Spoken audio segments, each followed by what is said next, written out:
You know, I never played 9th edition 40k, but what I can tell you is it sounds like Death Guard played like an unstoppable force moving forward that could just tank a ton of damage and never die. And I think that has certainly changed in 10th edition. I watch many YouTubers talking about the Death Guard online, and I see them have tier lists. The units that they label as bad are the same units, and the abilities that they label as bad are the same abilities that have brought me to a point where I can sit here and say that I'm undefeated playing as the Death Guard. And I also think it's because of the people that I have in my store that taught me how to play Warhammer very well. So I think even though 10th edition is my first ever edition of playing Warhammer, I'm much more aware of a lot of things playing the game. In today's video, I'm gonna teach you guys 5 things that you can remember when you're playing as a Death Guard, so that when you go play games, you'll be able to win more games, guaranteed. Keep in mind that we also do kill team videos on this channel, and every 10,000 subscribers this channel gets, I'm going to be giving away a kill team to a subscriber.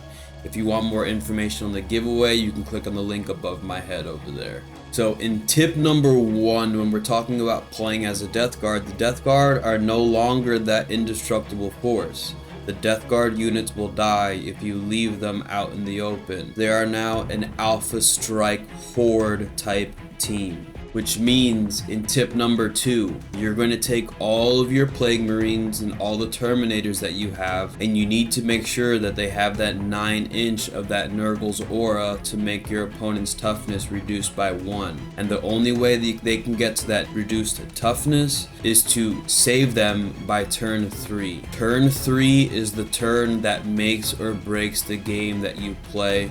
And turn 3 for every game that I play with Death Guard is always the most important turn. So in other words, when you're playing as a Death Guard, you're setting up your turn 3 to be your Alpha Strike turn. I was able to take out 20 Necron warriors as well as the 2 leaders and other Necron units in that 3rd turn Alpha Strike using the combo that we're going to talk about in the end of the video. So in tip number 3, you have to have a Horde aspect to your team. I said this is a mid to late game Alpha Strike Horde army. You need to have at least 40 to 50 Poxwalkers / cultists. Having your Poxwalkers and your cultists gives your opponents something to shoot at while you're hiding your Plague Marines, waiting to deep strike your Terminators, and hiding your plagueburst crawlers. You can use these units to score objectives and screen out your opponents from reaching your Plague Marines so that you can keep your Plague Marines alive to set up for that turn 3 Alpha Strike.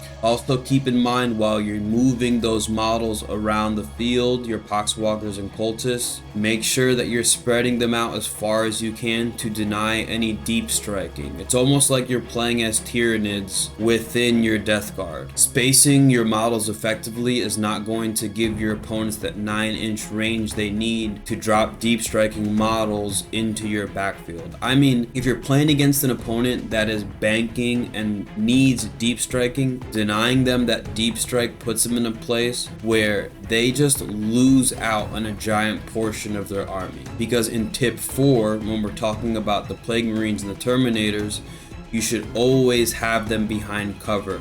Unless you're doing an Alpha Strike and unless it's totally necessary, you always should have those units behind cover, because cover grants a +1 to your save. Now in tip number 5, these units are the units that are allowing me to win the games that I'm winning. You need, well, need is a strong word. You do whatever you want to do. This is my suggestion. 3 plagueburst crawlers, okay?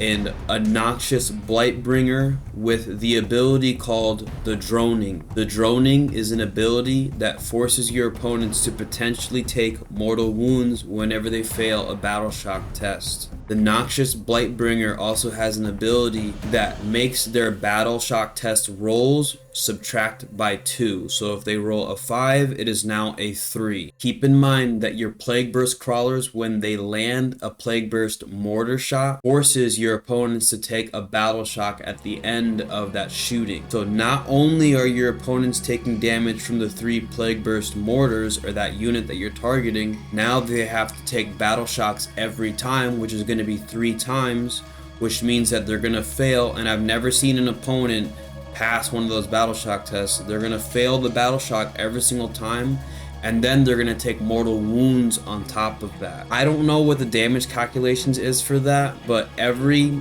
time I've set up that combo against an enemy unit, whether it be Terminators, whether it be Necron Warriors, whether it be anything else, I have never seen anything survive that. After you alpha strike, your opponents are really not going to have enough firepower, hopefully, to deal with the Terminators you have left, to deal with the Plague Marines now on turn 3 that are still unscathed, and to deal with the 3 Plagueburst crawlers that you've hidden this entire time. So that's what it's going to take to go undefeated. Thanks to God, you know, it has nothing to do with me, but that's what it takes to go undefeated with Death Guard, okay? And I'm going to tell you something, it's not an easy win. It's definitely very stressful when you're playing as a Death Guard. It's not like you're playing Eldar, you know you won the game by turn 1 or turn 2. You have to go through 2 turns to get a turn 3, and then to make your huge play, and then if you are successful, you pretty much win the game after that. So if you have any questions, you can leave those questions in the comment section below. Keep in mind that we are doing that kill team giveaway, so make sure you subscribe to the channel and tell your friends so that you guys can potentially play against or play as the kill team on giveaway. I always say the same thing when I end these videos. Always remember, eat healthy, okay? Work out every single day. Most importantly, you guys got to remember to believe in yourself, all right? Peace out, people.